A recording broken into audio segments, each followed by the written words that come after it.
Sebelum kita mendalami perbandingan yang berbentuk sebuah sketsa, kita haruslah memahami dahulu konsep pasca-modernisme. Dalam era digital, ideologi pasca-modernisme telah mengubah cara kita memahami kebenaran. Tidak seperti modernisme yang berpegang pada fakta dan rationality. Pasca-modernisme menekankan bahawa kebenaran bersifat subjektif dan boleh dimanipulasi oleh naratif tertentu. Hal ini jelas dalam kes Ika, di mana berita palsu tentang kehilangannya dicipta hanya untuk tontonan dan populariti.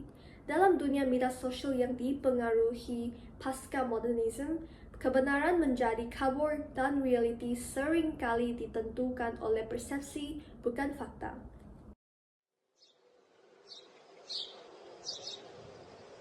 Bro, jom kita buat video ni lah. Kita rakam video paranormal, lepas itu kita kata Eka hilang dalam hutan selama 48 jam. Kita buatlah, dia nampak real. Tengok, TikTok nanti boleh viral. Banyak tontonan, banyak sponsor. Tapi macam mana kalau orang tahu ini semua palsu? Takkan jadi masalah ke? Tak apa, semua akan cepat dilupakan. Yang penting kita dapat perhatian. Nanti boleh dapat banyak peluang kerja dengan sponsor. Betul, siapa peduli kalau orang marah. Yang penting kita akan jadi terkenal. Fenomena ini jelas berkaitan dengan aliran modernisme yang menekankan kepentingan kebenaran berdasarkan bukti yang sahih. Modernisme mengajar kita bahawa ilmu dan maklumat yang benar mesti berasaskan kepada fakta yang boleh dibuktikan secara objektif. Tindakan mereka ini jelas menyeleweng dari prinsip tersebut. Mereka lebih memilih populariti daripada tanggungjawab terhadap kebenaran. Sebagai orang Malaysia, saya malu. Please jangan buat problem kat negara orang. Sumpah buat malu je, pergi negara orang. Buat hal. Ini konten. Tolonglah next para hilang betul-betul. Good luck. Direct to the point. Amar Nazan Paul. Saya dah maklumat dari agensi yang mengadakan influencer ni, semua yang berlaku ni adalah palsu. Mereka sengaja membuat kandungan palsu demi keuntungan dari populariti. Saya sangat kecewa dengan tindakan mereka. Ini bukan sekadar konten, tetapi ia menipu orang ramai dan memburukkan imej negara. Ini memalukan. Mereka menipu orang ramai hanya untuk perhatian semata-mata. Perkara ini tidak patut berlaku lagi. Sebagai rakyat Malaysia, saya rasa malu. Kenapa perlu menipu orang ramai untuk tontonan semata-mata? Ini jelas merosakkan imej negara.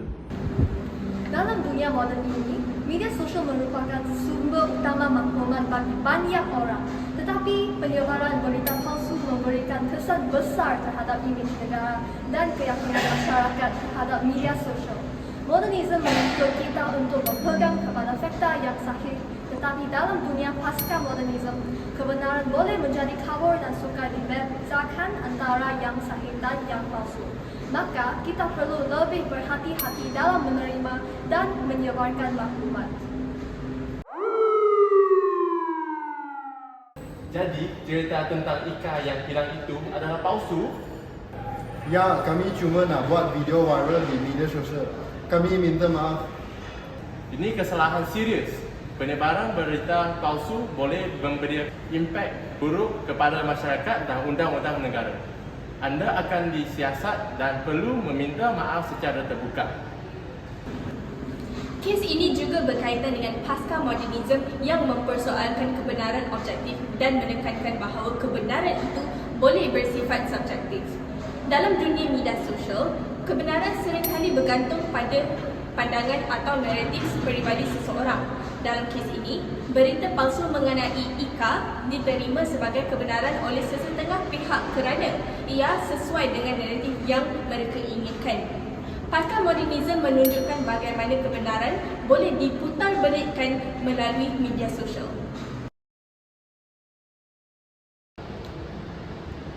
Saya Ahmad Nazar ingin memohon maaf kepada semua pihak yang telah terkesan dengan video kami.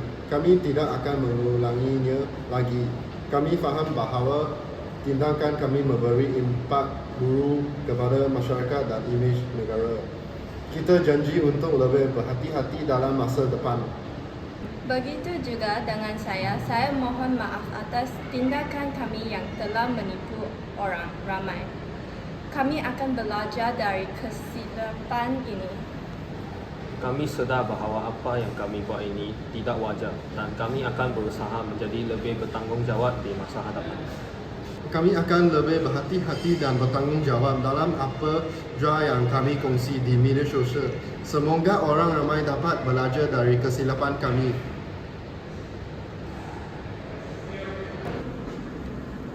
Walaupun permohonan maaf ini sedikit sepanjang dapat meredakan ketenangan, ia tetap memberi pengajaran penting kepada kita semua.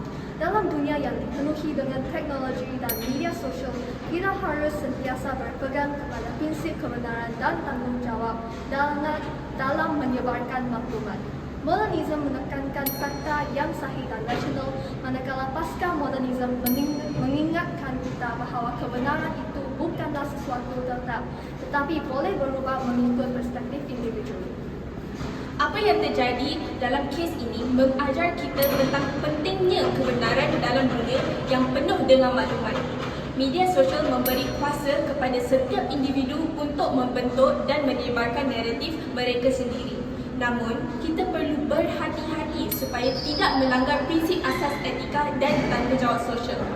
Kesalahan dalam menyebarkan berita palsu boleh memberi impak yang besar kepada masyarakat dan negara. Marilah kita sama-sama mengingat bahawa dalam dunia yang semakin digital ini, saringlah maklumat sebelum ia disebarkan. Kebenaran haruslah dikekalkan kerana ia bukan sahaja mempengaruhi kita secara individu, tetapi juga masyarakat dan negara.